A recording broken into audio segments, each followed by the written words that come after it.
This is We Bleed Orange and Black, the podcast for Halloween and horror lovers. Join us as we interview creators, discuss our favorite folklore, and share original spooky stories. I'm Jeff C. Carter. This week, we're talking with V. Castro about her book, Tejano Tales to Tell in the Dark.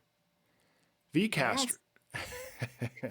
V. Castro is the two-time Bram Stoker Award-nominated author of Aliens Vasquez, The Haunting of Alejandra, The Queen of the Cicadas, Goddess of Filth, Hairspray and Switchblades, and Out of Aztlan. Born in San Antonio, Texas, to Mexican-American parents, she grew up writing horror stories, always fascinated by Mexican folklore and the urban legends of Texas.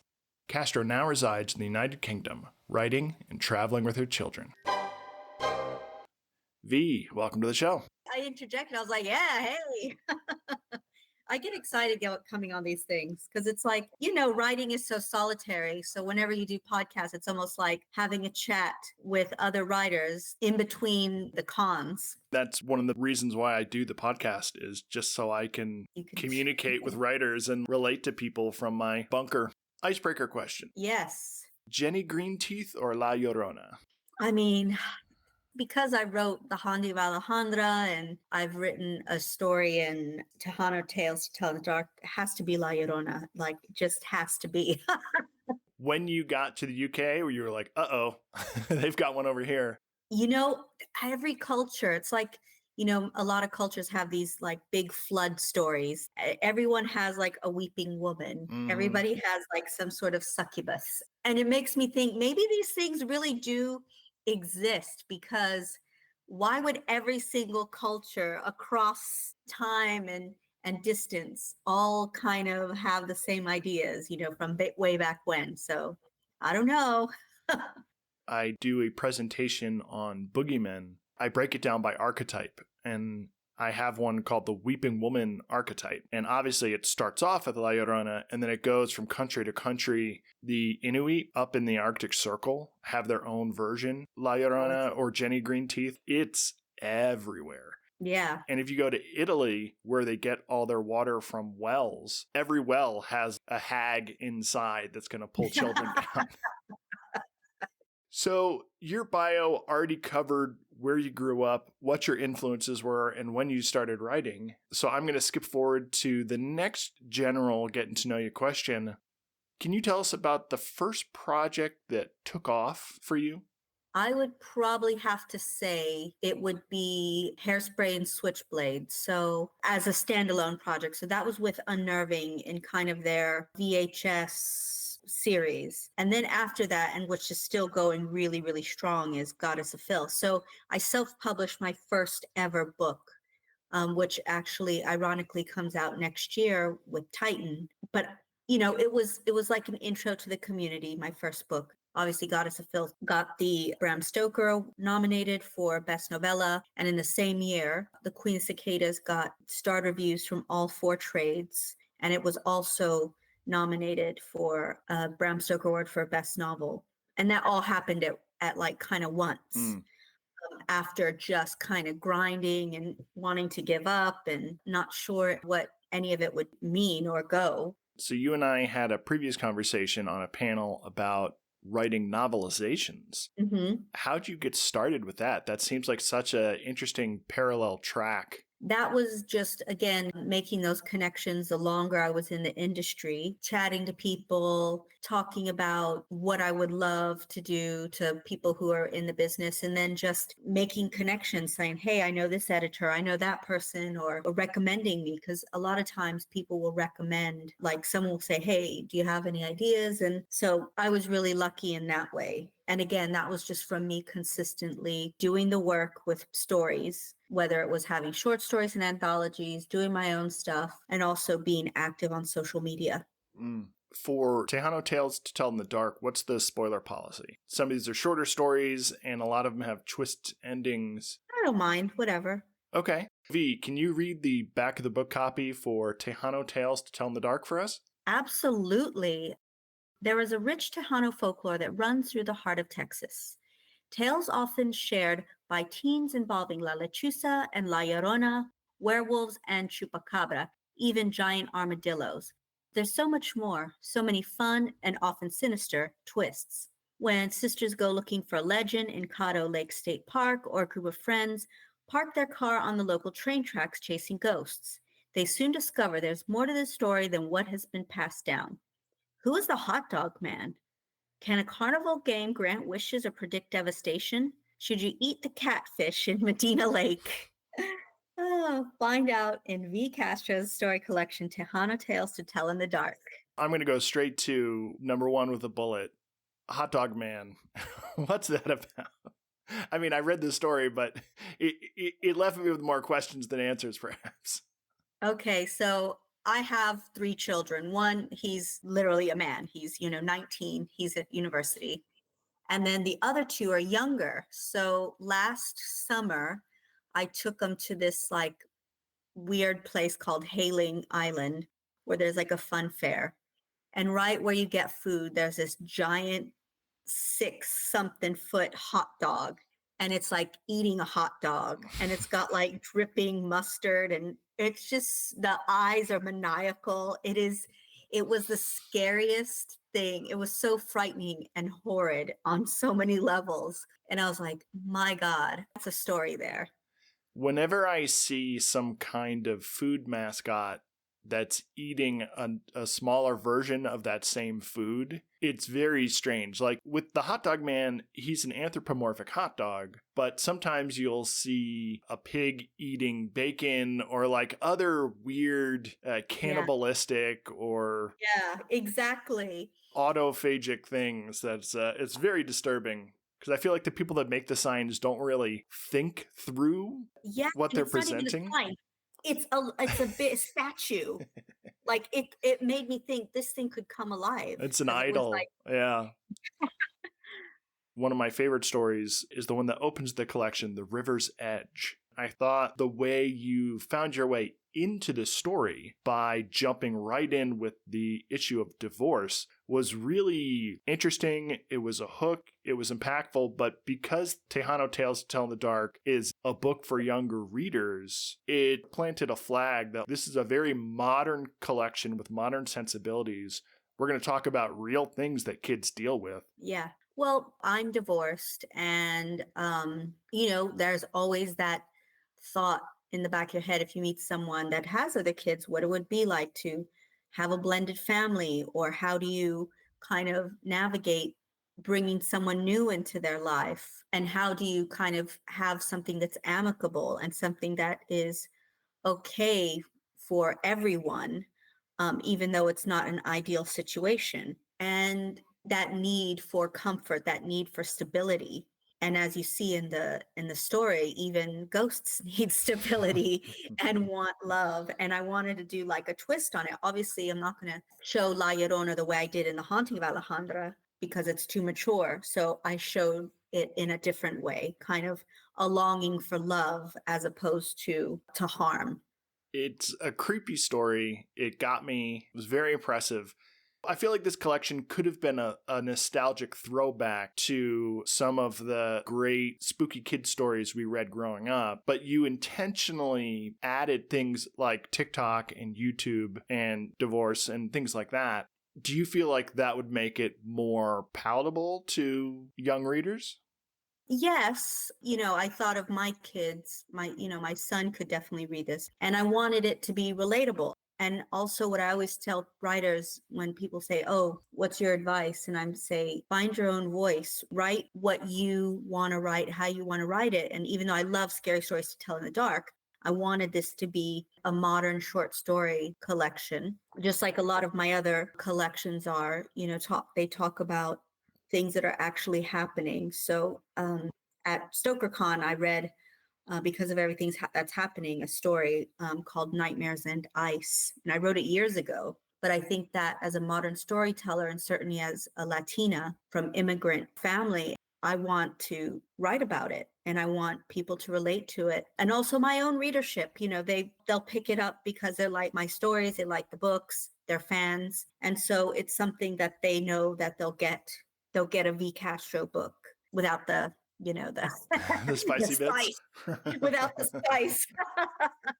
You have a story called The Hunt for La Lechuza. Yeah. What is it about San Antonio and that region do you think that became the hunting ground for La Lechuza in a way that's not like purely Texas or purely Mexico? It's something about that liminal border region. Because you just said it.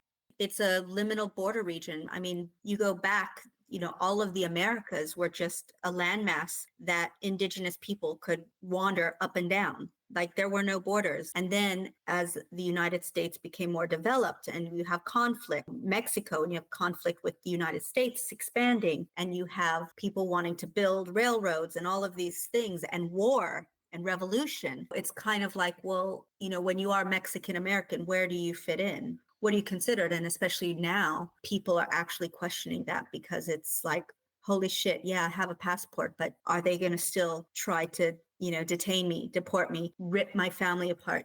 Those kind of questions people are asking in that area. It's just, again, there's missions from when the priests came over and, they colonized. So colonization is something that leaves deep scars. It leaves an imprint of energy. And so that's how I feel about the area. There's that energy of, what's happened there, the history, it wasn't always good. Look at like Poltergeist, what happens, they build this beautiful, shiny housing development, and then it just goes to hell.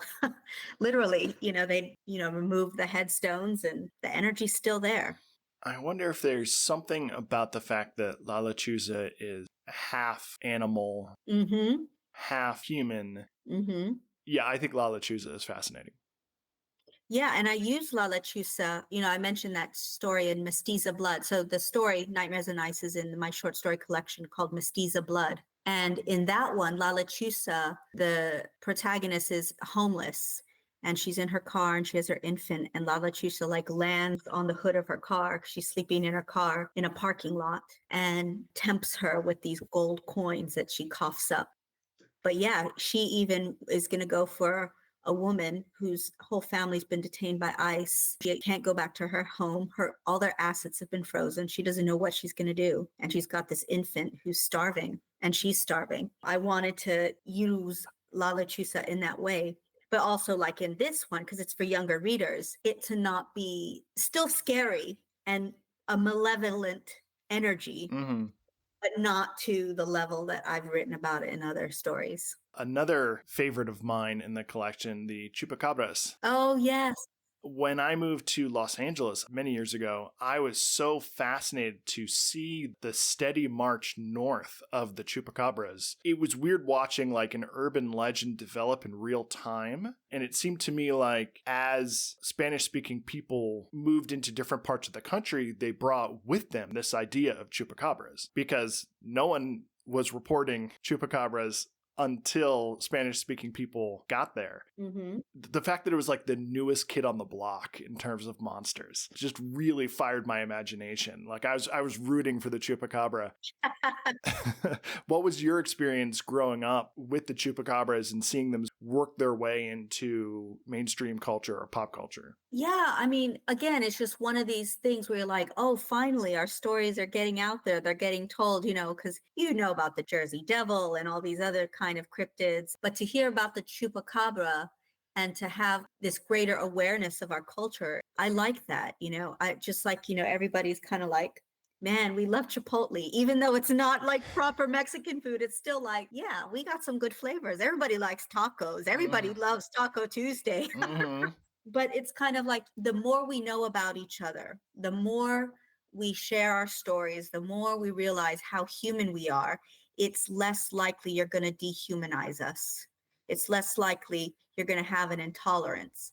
Unfortunately, it hasn't worked very well, but there are people who are standing up and fighting. But that's the importance of storytelling. It makes us human, especially if you come from somewhere else. I'm not just a brown woman. I'm a person. I'm a mother. I was a wife. I'm a sister. I'm a daughter. But I'm also a storyteller and a writer. And by telling these stories, telling how I grew up, where I grew up, maybe it'll help someone to understand the culture better and see they're just trying to live their life. Her family came here. They just wanted to like work and live. she just wants to write stories and do storytelling in a different way. I think there could be unity. That's why I love horror and science fiction, and it pushes those boundaries. It helps dissolve the borders that are man-made. And that's important to me. So that's what, like, hearing about Chupacabra and seeing it dissolves these borders. It dissolves the things that prevent us from being unified. You did something pretty clever in your story, The Tracks, where you took an urban legend and then you used that very real urban legend to smuggle in another indigenous concept. Mm-hmm. So in San Antonio, there are train tracks with the, the kids, and you put the baby powder. And instead of it being ghosts, I was like, well, what about these trickster fairies, goblins, but from, again, South America? And again, these creatures like the La Lechuza, they don't know borders. They don't care. They're just living. They're just eating. They're just doing their thing. They have no respect for for those type of boundaries. How do you negotiate with a ghost or a vampire or a little trickster goblin? and I wanted to show them kind of like reclaiming nature, reclaiming these kind of dark places, like the train tracks. Trains went from the East Coast all the way west. That was part of the expansion. It's having the train in there and kind of this big thing that changed the United States. I wanted to add that, but also the little goblins, because then they just kind of went in there. They rode on the trains. They're going to go where they want to go. And again, showing another thing like, oh, we have a goblin. When I was little, I remember watching Cat's Eye, and there's Drew Barrymore and with the cat, and then there's that little thing that sucks the breath. And I was obsessed watching that. I was obsessed, okay? Instead of watching cartoons, I was watching Drew Barrymore and this little goblin with a cat, and the cat saving her. I was obsessed. Yeah. And that was the thing I had in my mind when I was writing this story. Oh, nice. It's Chirincas? Yes. There are also the Aluks, which are the same thing. They're just like any kind of troll, like mini troll. Or leprechauns or goblins or sprites Exactly. or elves or whatever.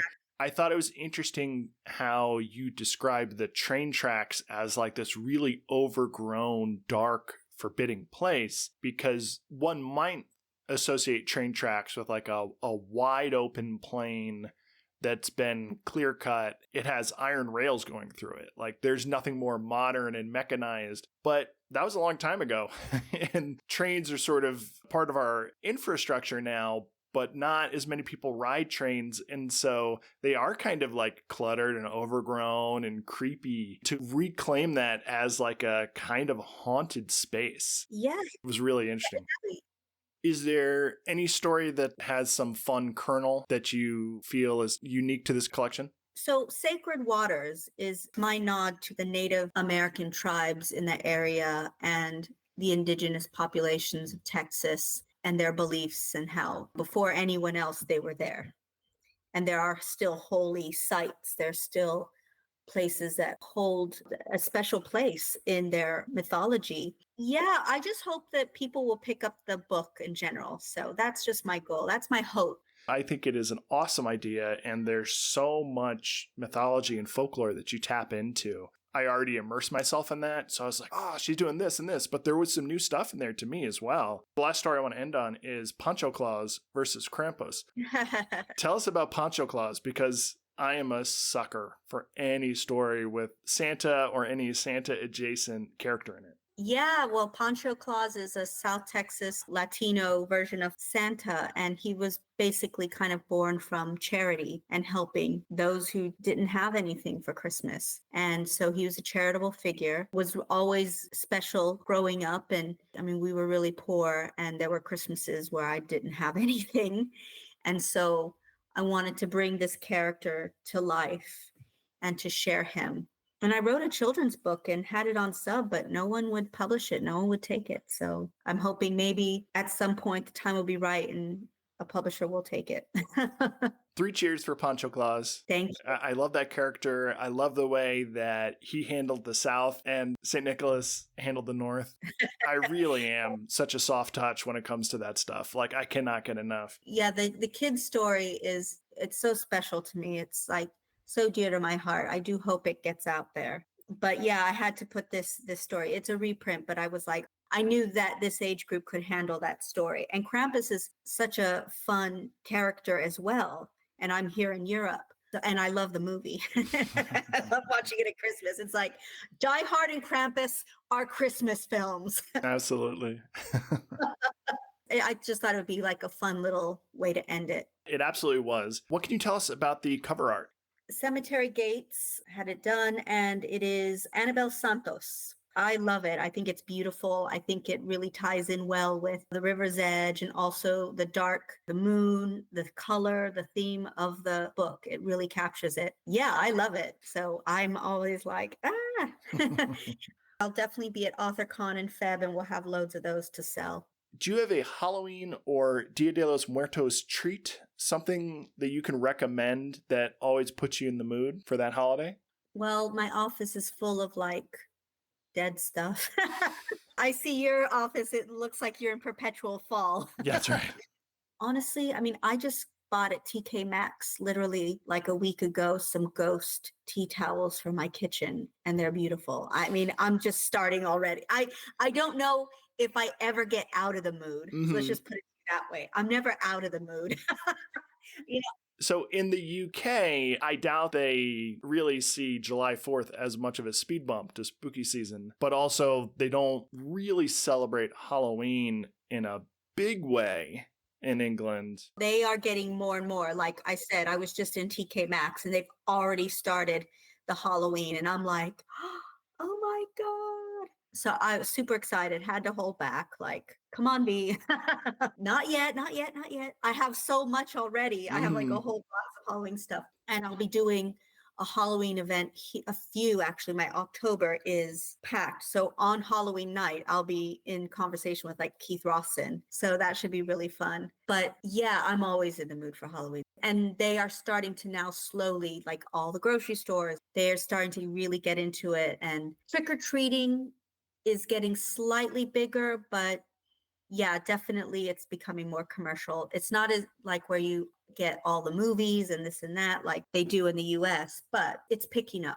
V, what are you working on next? I am working on a novella, a horror novella for a press, but I can't say Very which mysterious. one.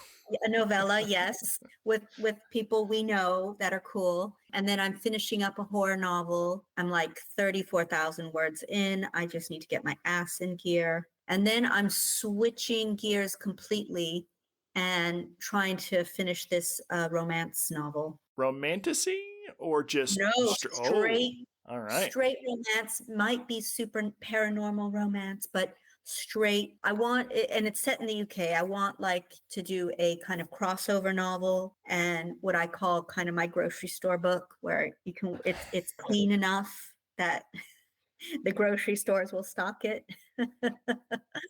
And then but then it's just like promo. So like in October I have my Tales of the Dark Feminine, which comes out. So I wrote a book about dark feminine energy, the divine feminine across cultures. So taking stories like about Medusa, Athena, Hecate, and retelling them, but then like having a little wisdom, like what we can glean as what is the dark femininity in this story? What can we learn from it? How can we apply it to our lives? And then there's Shared Latin American Stories, which is an anthology I edited for Flame Tree Press. That comes out in October. And then Feb, Maria the Wanted. And I need to write the second book for that. So yeah, that's what I'm working on. Oh, I forgot. I need to write another novel from scratch. What I want to do is pair Maria and Malinali and then just have this like badass banditas type of Wild West, but modern.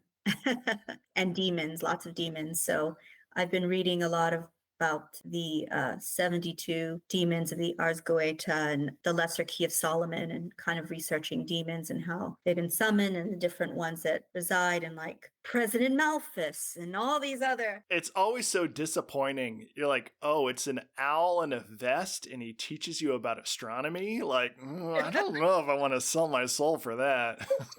Yes, but there's some that are really, really scary. There are a few where you're like, oh wow. they'll do some wicked stuff. But I know what you're right. It's like, oh, it's a chicken foot with a donkey body, and then like, you know, a lamb. He's going to teach you how to bring the best flavors out of a steak or something. And you're like, yeah. And if you look uphill, he will rip your soul to shreds. These are cool life hacks. I don't know if I want to sell my soul for it. So V, where can people find you online? Oh my God, everywhere. I'm on all of the socials, but please, please, please follow me on Instagram, on TikTok. So Instagram, I'm V Latina London, Blue Sky, V Latina London. On TikTok, V Castro Books. Yeah, I'm still on Twitter, but I'm never really, when publishers, I retweet whatever they kind of post.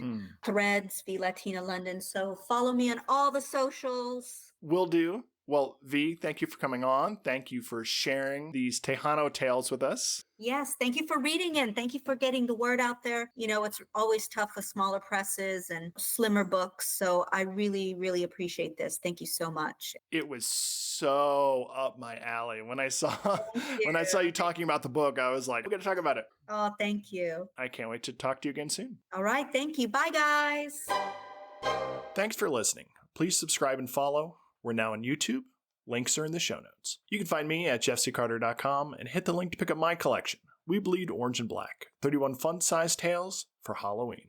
Until next time, stay spooktacular. I was starting to wonder as I lay there alone how old Santa Claus was to visit my home. With all of this noise, they would scare him away. Then all of a sudden, I heard someone say, "Hey, Pedro, Pablito, Gordito, Chuchito, Jose, get up there, you bums, or you don't get no hay." And what to my wondering eyes did appear but 8 tiny donkeys instead of reindeer. They pulled a carreta that was full of toys for all of the good little girls and boys. The fat little driver waved his big sombrero and said, "Merry Christmas, Feliz Año Nuevo." That means Happy New Year. And then I heard him sing, "I am Santa's cousin from south of the border. My name's Pancho Claus, and I brought what you ordered." And I heard him exclaim as he drove past the porches, "Merry Christmas to all, and to all buenas noches."